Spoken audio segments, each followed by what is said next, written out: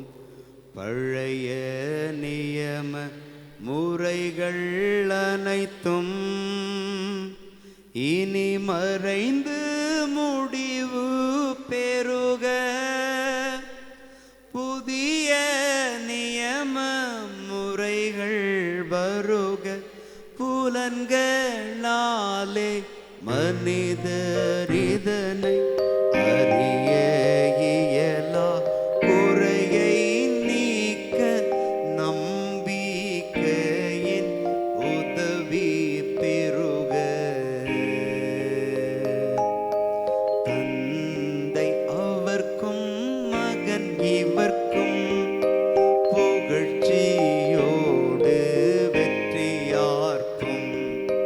மீட்பின் பெருமை மாட்சிமையோடு வலிமை வாழ்த்த யாவுமாக. இருவரிடமாய் வருகின்றவராம் தூய ஆவி ஆனவர்க்கும் அளவில்லாத சம புகழ்ச்சி என்றுமே உண்டாகுக.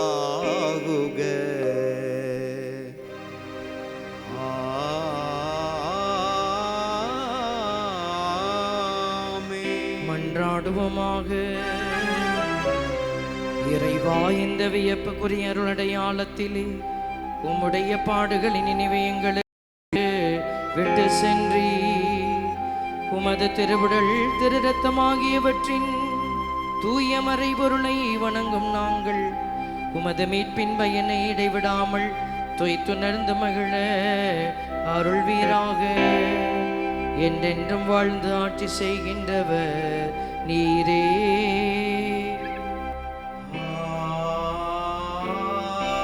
ஆமென்.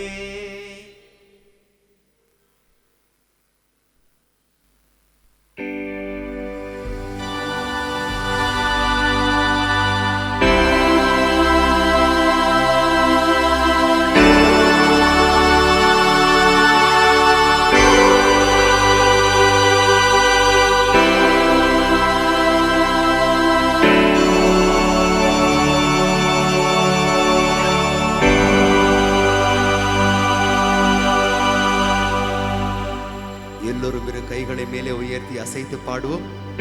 நன்றி இயேசுவே. பாடுவோம். நன்றி இயேசுவே, நன்றி இயேசுவே, நன்றி இயேசுவே. சத்தம் உயர்த்தி பாடுவோம். போற்றி இயேசுவே, போற்றி இயேசுவே, போற்றி இயேசுவே, போற்றி இயேசுவே. மரியே வாழ்க, மரியே வாழ்க, மரியே